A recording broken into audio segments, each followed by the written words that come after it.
A big hello to my YouTube family. Welcome to Diva Classes. This is Divya Vadvani, your English teacher. Today we'll be doing the analysis of the paper of 2024 examinations of ISC class 12. ये जो paper है, this paper is going to tell you what mistakes you are not supposed to do and what mistakes were done in the earlier paper. ठीक है, we are starting with the format जैसे question चलता है of language. सबसे पहले we are going to do about the essay writing part, the most unread, untouched part by the students.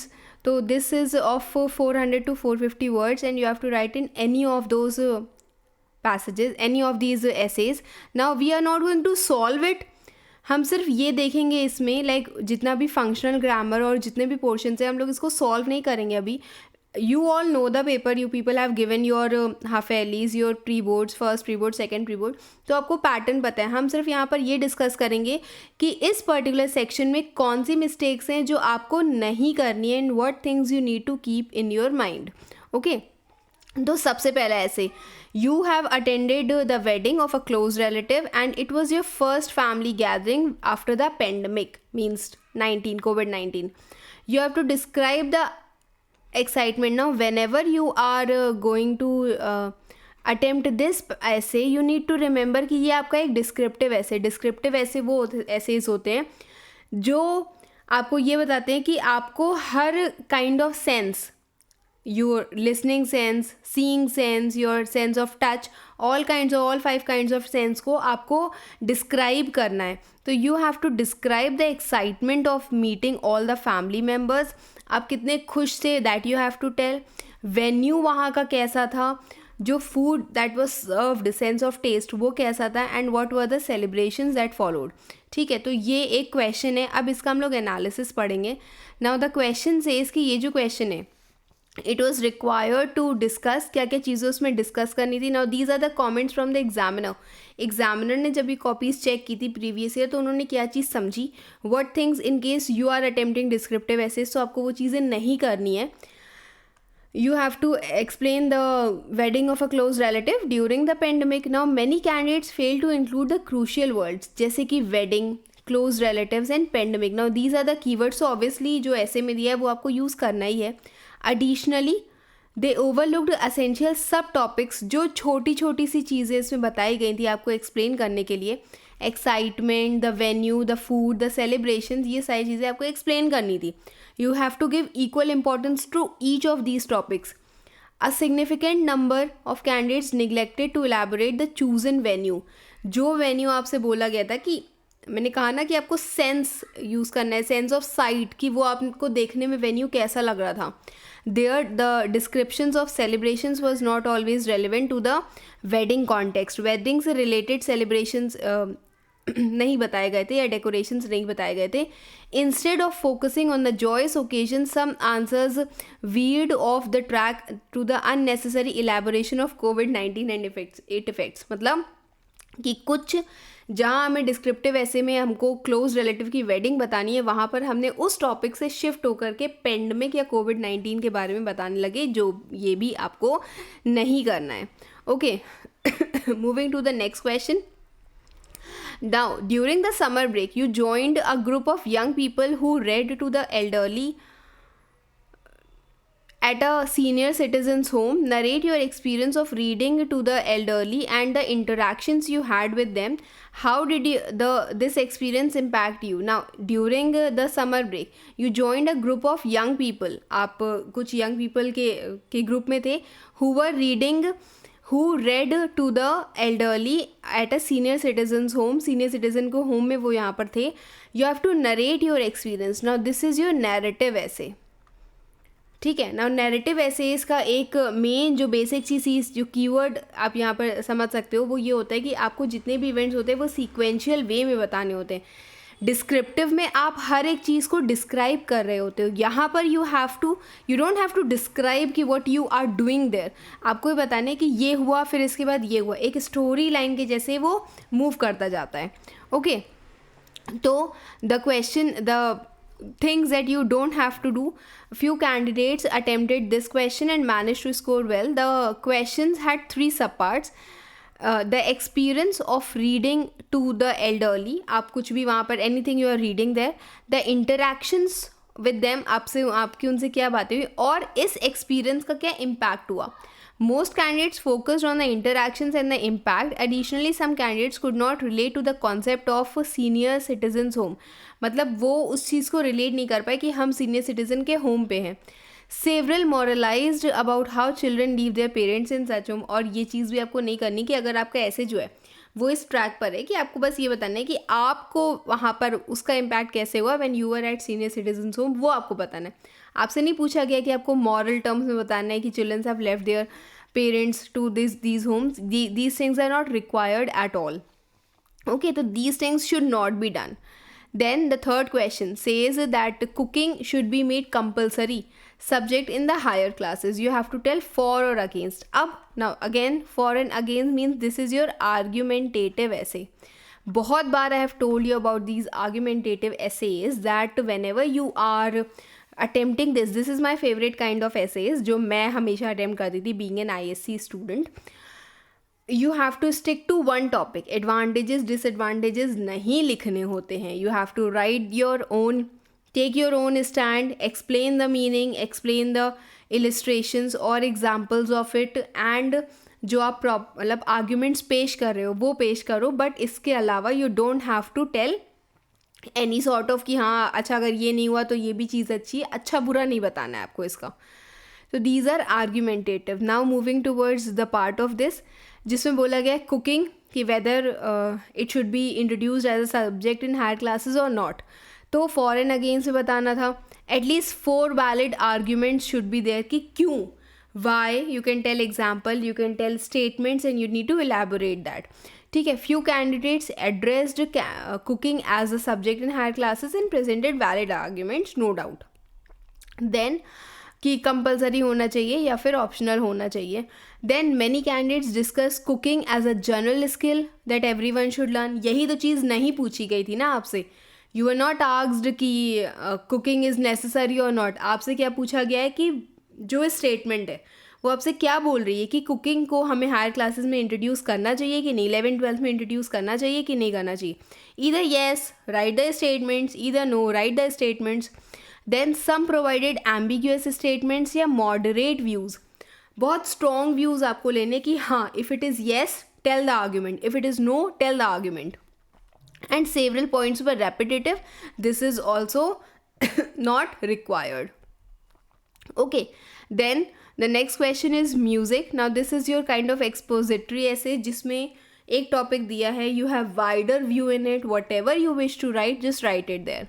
तो इसमें now music में some candidates attempted this question and scored well, finding it relatively easy. क्योंकि इसमें जो है कोई format नहीं होता है कि मुझे यही लिखना है या ये नहीं लिखना है. many candidates explored different genres of music कि मतलब ये टाइप्स होते हैं म्यूज़िक के around the world, and discussed their favourite musician, explain how music connects people globally as a universal language. ये चीज़ें अच्छी होती हैं. तो these things you can write, मतलब whatever different perspectives you have of a different one topic, वो सारी चीज़ें आप उसमें ले सकते हो.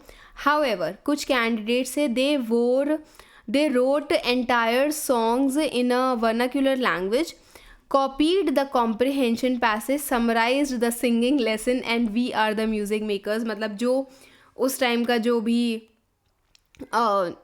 these स्टोरीज एंड पोएम्स थी उनको उन्होंने लिख लिया, जो चीज़ें नहीं करनी होती है, which caused them to lose marks, significant marks in content. मतलब कि आपसे बोला गया है, this I have told you many times कि whenever you are writing any sort of essay, be original in your essays. आपको अपने शब्दों में उसको लिखना होता है. Do not copy any of the stories or poems or whatever syllabus you have studied ever in your literature part. मत उसको किया करो. तो these things should not be done in any of the. कोई story बनाओ, original story बनाओ, but it should not be connected to any of these books या course books that you have. Then next one, a person should be judged by the way they treat their subordinates. Present your reflections on this statement. Well, this is your reflective essay. आपको अपने view बताने, अच्छे बताओ, बुरे बताओ, दोनों बताओ.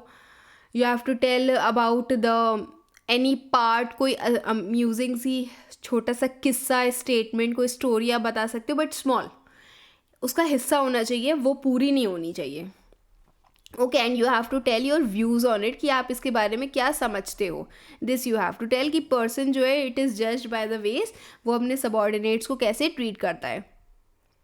तो दिस इज़ योर रिफ्लेक्टिव ऐसे, जिसमें लिखा हुआ है कि candidates were expected to present on at least one reflection and 4 ideas supported by anecdotes for examples. मतलब कि हम स्टेटमेंट दे रहे हैं कि ठीक है सही बात है, उसके बारे में you have to tell the examples कि अच्छा ये चीज़ें होती हैं, how they go in the restaurant and treat the subordinates, और कहीं आप एम्प्लॉय बनकर हो तो कैसे, या फिर आप स्कूल में हो तो फिर कैसे.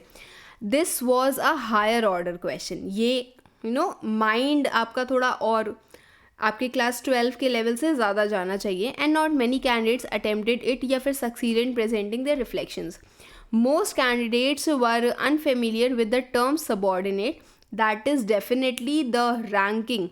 The examples they provided often focused on judging people and the idea of revenge. उनका दिमाग कहाँ चला गया towards judging people and the idea of revenge, but they did not validate or support their views. मतलब कि अगर आपको वो चीज़ नहीं समझ में आ रही, यहाँ पर the term subordinate means होता है कि जो आपसे रैंक में छोटा हो, ओहदे में आपसे छोटा हो, leading to significant content related mark deduction, जिसके कारण मार्क्स जो है वो कम हो गए. The term subordinate was out of their range of experience. Why? क्योंकि आप अभी क्लास 12 में हो. सबॉर्डिनेट्स का मतलब यहाँ पर ये होता है कि जब भी आप कहीं हायर पोजीशन पे हो तो आपसे जो नीचे पोजीशंस वाले हैं उनसे you are not behaving properly. And their examples में मेनली इन्वॉल्व पेरेंट चाइल्ड या टीचर स्टूडेंट डायनामिक, जो इसके हिस्से में नहीं आता है.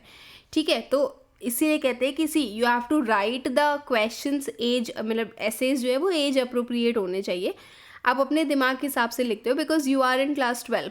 लेकिन ये जो है स्टेटमेंट ये पूछी गई थी बहुत बड़े लेवल पर कि जब आप कहीं वर्क करोगे and if you are at that position, तो आपको अगर ऐसे लिखना था उसके अकॉर्डिंग लिखना था, जो नहीं हुआ यहाँ पर.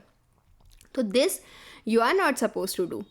Then the last one, you have to write original story. Now original short story is very important. अगर आप इसको attempt करते हो, she was still on the phone giving out instructions when. Okay, so this is a statement that is used here, that is story writing. तो इसमें बोला गया कि many candidates attempted this question and now the criteria that you are supposed to fulfill when you are doing these kind of statements, sorry, original stories. तो plot, character, plot means a story line, कौन कौन है उसमें, characterisation, कौन कौन characters हैं, setting, कहाँ पर वो स्टोरी जो है वो कहाँ पर पिक्चराइज की गई है या कहाँ पे आप उसकी बात बता रहे हो, and the logical connection between these different events. फिर some candidates did not begin the story with the given rubric, मतलब कि जो स्टेटमेंट दी गई थी सबसे पहली चीज़ तो उसी से ही शुरू करनी होती है, ठीक है, या फिर जो एंडिंग लाइन्स है उससे ख़त्म करनी होती है. Sorry. While others wrote stories that had no connection with the opening sentence, और कुछ लोगों ने स्टोरीज ऐसी लिखी जिसके ओपनिंग सेंटेंसेस से कोई भी लेना देना नहीं था, जो गलत चीज़ है. देन इन सम केसेस कहीं कहीं पर व्हाट हैपेंड कि words from the rubric were missing, कि हमने स्टेटमेंट लिखा है मुझमें से कुछ चीज़ें जो है फ्रेजेस जो है वो गायब कर दिया है, या फिर स्टोरी वॉज प्लेगराइज्ड, मतलब कि उसको हमने कहीं और से कॉपी किया था. That is also not suppose to be done. Again I am saying your course books, whatever stories you have studied till now, बहुत पहले से वो सब नहीं लिखनी होती, पिक्चर वाली स्टोरीज भी नहीं लिखनी होती. आप अपना उस पर ब्रेन यूज़ करो. This is what is going to fetch you marks there. And some candidates ended the story with a character waking up from a dream and wrote it as a narrative. ऐसे मतलब जो ये भी नहीं करना है, resulting in significant content related marks reduction. और narrative ऐसे होता है जहाँ पर आप अपनी स्टोरी बता रहे हो, अच्छा ये हुआ इसके बाद ये हुआ, तो ये चीज़ें भी नहीं करनी है. A few wrote stories with character names and proper settings. Some stories अच्छा विदाउट कैरेक्टर नेम्स, की मतलब वहाँ पर आपने कैरेक्टर को नेम भी नहीं दिया है, सेटिंग नहीं बता रहे हो कि कहाँ पर ये स्टोरी जो है वो पिक्चराइज की गई है. सम स्टोरीज लैक्ड प्लॉट, जिसमें आपने स्टोरी लाइन ही नहीं बताई है. Common errors was failing to establish a logical connection to the opening sentence. Opening sentence से अगर वो स्टोरी कनेक्ट नहीं हो रही है तो it is of no use. The character she her giving out instructions on the phone was often completely ignored, कि वो इंस्ट्रक्शंस दे रही है फ़ोन पे, ये सारी चीज़ें भी नहीं इंक्लूड की गई थी जो स्टोरी के क्वेश्चन में ही दिया गया है. ओके, तो this is your essay writing part जो आपको समझना चाहिए. Next is the part of film review. अब few things you do early, मतलब पहले से आप उसको प्रिपेयर करके जाते हो, जिसमें सबसे पहली चीज़ होती है फिल्म रिव्यू. ठीक है, फिल्म हो गई, बुक रिव्यू हो गई, any sort of magazine publishing हो गई. ठीक है, एंड न्यूज़पेपर रिपोर्ट्स तो इवेंट्स के ऊपर होता है, specially this book and film review. तो the question statement here is the write a review on the film that you have watched recently, and you have to take these points, and it should not exceed 300 words, and it is of 15 marks. ठीक, तो the statements are name and director of the name of the film and director, actors, their performance, the plot, the setting, the description of the scene that you particularly liked, rating and recommendation. Okay, तो now first we will take about the film review. अब इसको ऐसे ही समझो कि ये directed writing का ही हिस्सा है और क्या चीज़ें आपको इसमें नहीं करनी है. ठीक है, I have told you many times कि there is no specific format given for directed writing these reviews and all. तो इसमें यू कैन डू एनी, बस आपको अपने जो पॉइंट्स है उसको एम्पलीफाई करना होता है. This was an exercise in amplification where candidates had to expand each topic. जो आपको आउटलाइन दिए उनसे सिर्फ आपको एक्सपैंड करना है related to the question. Some candidates struggle to amplify the performance of the lead actors, or in some cases they omitted the point entirely. कहीं कहीं पर तो उन्होंने यूज़ किया, कहीं कहीं पर वो बिल्कुल ही भूल गए. कुछ candidates mistook the setting of the set, writing about the movie set or theme instead. मतलब setting for the set की वो कहाँ पर यूज़ हुई है, कहाँ पर उस चीज़ को फिल्म रिव्यू जो है वो कहाँ पर किया गया है.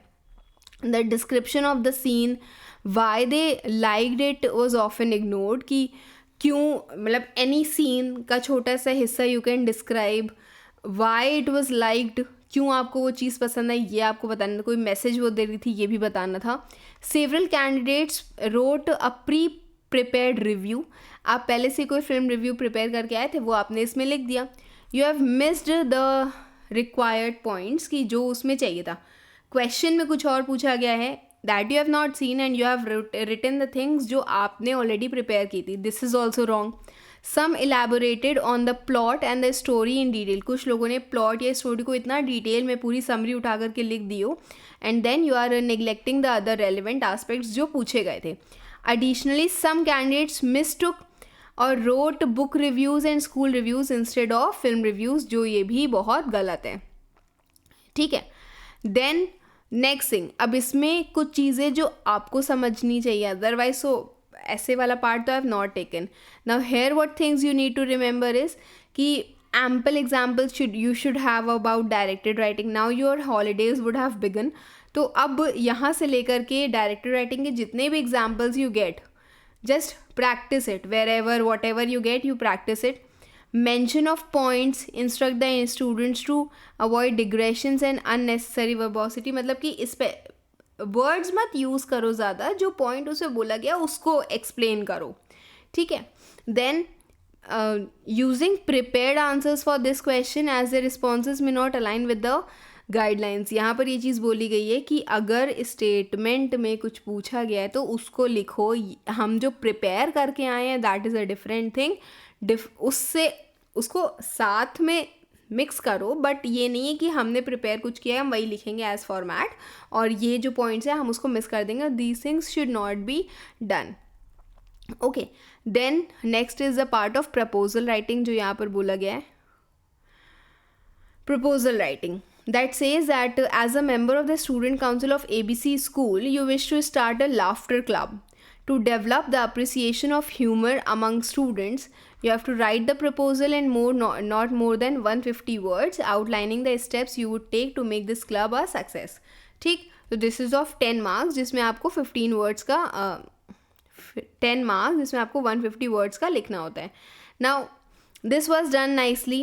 Candidates are expected to state 2 points of introduction, 2 separate points in objectives, 4 bullet points in the list of measures, मतलब कि वो bullet वाले points sentence form में नहीं, and conclude with the final line to complete the proposal.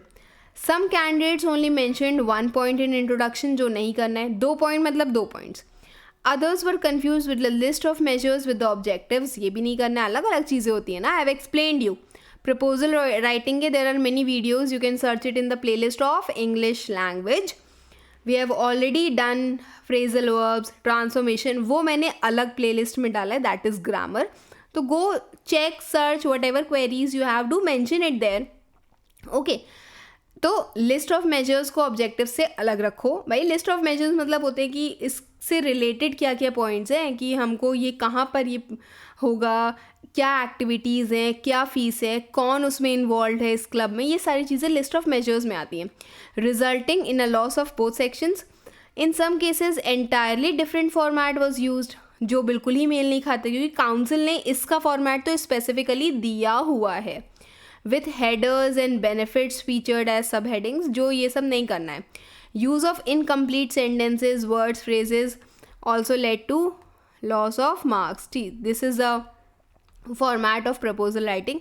यहाँ पर तो उन्होंने क्लियरली बोला है कि एक एक्सरसाइज इन एम्पलीफिकेशन है, आपको उसको ऐसे ही लिखना है जितना बड़ा बड़ा मतलब वो दिया हुआ है, कि आपको सिर्फ उसको एम्पलीफाई करना है. तो heading and introduction, 2 objectives, 4 measures, conclusion and linguistic ability, ये सारे चीज़ों को मिला करके आपके 10 नंबर बनते हैं. ठीक है. Means points you need to remember कि 2 इंट्रोडक्शन के point, 2 objectives, 4 measures, 1 concluding line, और आपके किस लैंग्वेज में आप उसे लिखते हो ये भी कंसिडर किया जाता है. ग्रामेटिकल एरर्स, स्पेलिंग एरर्स कुछ भी नहीं होना चाहिए. Now question number 3. अब क्वेश्चन नंबर 3 में first one is transformation, as you all know. Second one is the phrasal verbs part, and the third one is that mixed tense sentence या mixed tense वाला जो paragraph था ये पूरा है. ठीक है. तो अब ये तीनों को we will take it together. I have solved it. We'll again going to have a compiled video of the entire functional grammar. चाहे I will take transformation separately and these phrasal verbs separately, या फिर together of these 4-5 years जितना भी I will get the data, because I have already solved it. We are going to solve it again. तो वो हम solution उसमें अलग करेंगे. अभी समझ लो कि क्या गलतियाँ हैं जो इसमें नहीं करनी होती हैं. ठीक है. Now few things you need to remember. अब ये जो स्टेटमेंट्स हैं ये इसी से रिलेटेड दी हुई हैं कि हाँ कहीं पर जो भी सेंटेंस था वो ऐसे यूज़ किया गया था या ऐसे करके यूज़ किया गया. This is not your issue, जो आपको इससे मतलब नहीं है. यहाँ पर आपको ये पढ़ना है. Regular practice still it is required, still some 20-25 days are still there. तो अगर अभी भी आपको पढ़ना है तो you can study it properly. Just go through the questions that are going in your practice books or in your this total English or whatever books you have. Questions उसे solve करो, you will get the answers. Previous year papers solve करो, specimen solve करो. ठीक है. Students should be familiarized with the rules of the specific ऐसे degree of comparison in adjectives portion. बहुत पूछा जाता है. Positive, comparative and superlative degrees of adjective is required. ठीक है. Then next is commas, their omission, these things are required. मतलब ये चीज़ें आपसे बेसिकली फंक्शनल ग्रामर में पूछी ही जाती हैं. Then reported and direct speeches के जो रूल्स होते हैं that you are suppose to study. Then tenses, then no one और नन में क्या डिफरेंस होता है, ये सारी मेन चीज़ें जो आपको पढ़नी होती है. Direct and indirect, active passive, degrees of comparison, and the structures like no sooner than, not only but also and none but.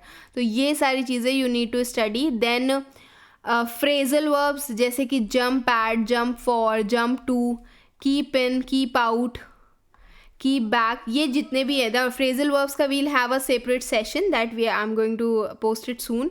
ठीक. तो ये सारी चीज़ें you need to remember. अब ये इसमें specific each sentence का दिया हुआ है कि हाँ कैंडिडेट्स ने ये किया था, but this is not required until and unless functional grammar में आपने उस चीज़ को बहुत प्रैक्टिस किया है. You will not going to do any mistake. तो I am not going to spend my time here कि मैं एक एक स्टेटमेंट आपको ये वाला समझाऊं, ठीक है।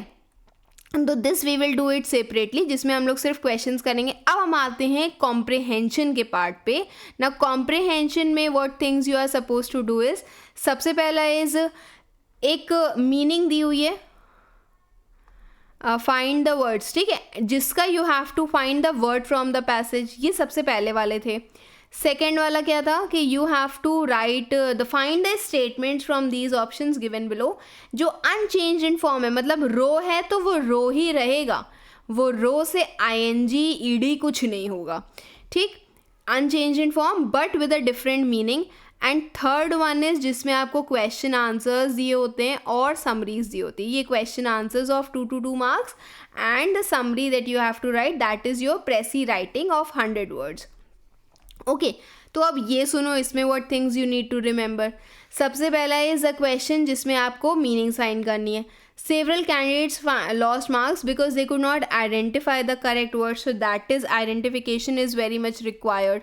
Then some candidates use incorrect form of the word, वो भी नहीं करना। मैंने अभी आपको बताया था कि अगर इट इज़ रो तो it should be row only. द word valuable was misspelled by many candidates, that is not supposed to be done. Then second one, they made mistakes in choosing the correct options. 4 option दिए हुए हैं sentence making का, ये भी you need to remember. They failed to choose the correct sentence with the word that remain unchanged in form but different meaning. Instead they either selected sentence with the same meaning या फिर incorrect form of the word, जो भी गलत है। अब आते हैं your own writing answers की, आप जितने भी स्टेटमेंट्स हैं वो कैसे लिखते हो। नाउ ये एक हाई ऑर्डर क्वेश्चन है जिससे कैंडिडेट्स जो हैं they have to pick relevant instances from the passage जो बता रहे हैं कि power dynamics reflected in the superintendent's decision. Now this is your comprehension specific statement, जिसमें the main thing they ask for is your own words में ये ऐसे जो है वो लिखा होना चाहिए। ऑल 3 पार्ट्स आपसे सिर्फ मेनली यही बोलेंगे, बाकी तो क्वेश्चन स्पेसिफिक है, ठीक है। Then comes a part of precis writing. अब प्रेसी राइटिंग का स्टेटमेंट सुन लो जो आपसे एग्जामिनर कहता है। एक हाई ऑर्डर क्वेश्चन है, ठीक है। Students were expected to write at least 8 points required. Most candidate students were not successful in listing all the points, क्योंकि आपसे बोला गया है कि आपको 5 से 9 पैराग्राफ के बीच में लिखना है, मतलब उसी में ही लिखना है। You don't have to go with the entire passage, ठीक, due to which you have lost marks. Few candidates wrote only 50 words. It is 5 into 20 की जो ग्रेड होती है वो बनती है, instead of required 100 words. Linguistic errors, language errors were there. Many candidates wrote in the first person and used incorrect tenses. मतलब अगर the question is in past tense, write the answer also in past tense. Simple. First person I और मी का use किया है तो वो भी नहीं करना है, आप कोई और स्टोरी बता रहे हो, मैं थोड़ी ना उसमें आ जाऊँगी। Additionally, very few candidates assembled words in preces that made sense. और उसके बाद जो की पॉइंट्स आप जब असेंबल कर रहे हो प्रेसी में तो इट शुड मेक सेंस, तो वो भी चीज़ नहीं हो रही थी, ठीक है। तो these are the 8 points that are given. Now when I am going to share this video in the part of Telegram, I will give you this PDF as well, there you can study. अब इसमें the suggestion to the teachers, now this I will be suggesting to you all because now not much time is left for you all to study. Warn students against idiomatic phrases, compound words and phrasal verbs and proper nouns in changing forms. मतलब these things should not be done. Instruct not to use the words or definitions as part of direct speech if it does not convey the word's meaning. मतलब कि अगर the question you are using it should be used in the sentence form, जैसे कि indirect, अगर direct में दो हम उसको indirect form में कर सकते हैं, ठीक है. Don't use the exact words जो वहाँ पर बताए गए हैं. देन द लास्ट थिंग्स, जो क्वेश्चंस यहाँ पर बोले गए हैं कि what things were found difficult by the candidates, ये इसमें दिया गया है. Now this is again the specific things. what you people find difficult short story में you have lacking knowledge of the elements of a story, ये मैंने अभी बताया है. plot, characterization, the logical ending should be there and the setting of the story. ये 4 चीज़ें तो उसमें मेनली होनी चाहिए. Characters, plot, logical ending, setting of the story. Climax भी पूछा जाता है. क्लाइमैक्स में द इंटेंस मोमेंट क्या है वहाँ का, वो भी पूछा जाता है इसमें. ठीक है. फिर film review without amplifying the points, ये नहीं करना है. Directed right review as director में ट्रांसफॉर्मेशन ऑफ सेंटेंसेज में डिफ़िकल्टी आती है, तो उसको भी प्रैक्टिस करना है. Then vocabulary portion question number 4 में difficult to locate the words is difficult. Then finding the current use of words is difficult according to the examiners they are saying. And summary not in a grid.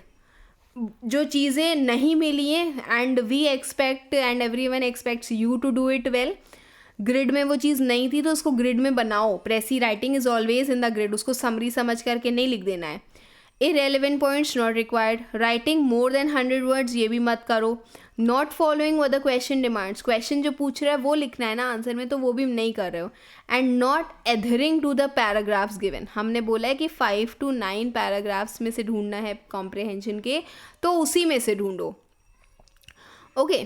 Then what things were confusing, तो ये भी नहीं करना है. Argumentative में take one stance, मतलब एक side लो, एक stand low. Short stories not done well.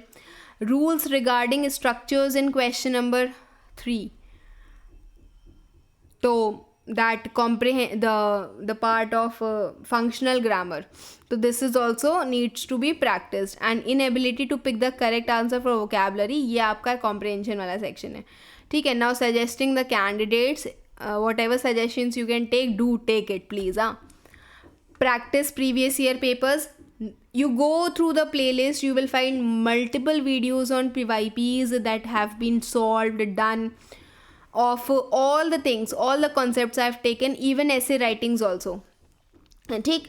now newspapers, periodicals, whatever you can find. अभी के लिए what you can do is in part of your essay writing, आप क्या कर सकते हो कि जो भी आपके पास essays हैं in your language book और your previous year papers, आप उनको उठाओ, इंटरनेट से एक टॉपिक लो, उसको ढूंढो, उसको रीड करो. बस reading is the only thing you can do as of now. Participate actively in the classroom discussions, not required as of now.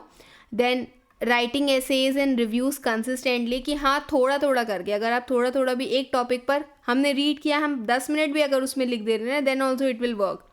Listen to English news and actively engage in English conversations. Now you can at least now start speaking in English.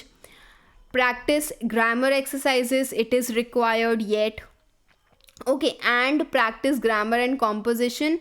Utilize your reading time wisely. I have told you this many times कि हाँ this is how you are going to do. And again I am going to make a video on this कि हाँ आपको वो जो 15 minute है वो कैसे utilize करने होते हैं. Now thoroughly read and understand the questions and instructions that is asked. Practice inferential questions in the classroom and then effectively manage time during the exam. And CFQs and sample papers जो हैं उसको भी practice करना है. And all these things are given in your playlist of English language, ISC and grammar also. Okay, so I hope you all have understood this much. Keep preparing. Literature also we'll be doing. But literature में the matter is कि आपका जो पुराना syllabus है वो बिल्कुल ही change हो गया है. Last time Macbeth was not there, now it has been introduced first time here जिसका पेपर होगा. तो इसीलिए we will be only having a very short video of what things you don't need to do and what you need to do in literature. Otherwise keep preparing. Best wishes. Thank you.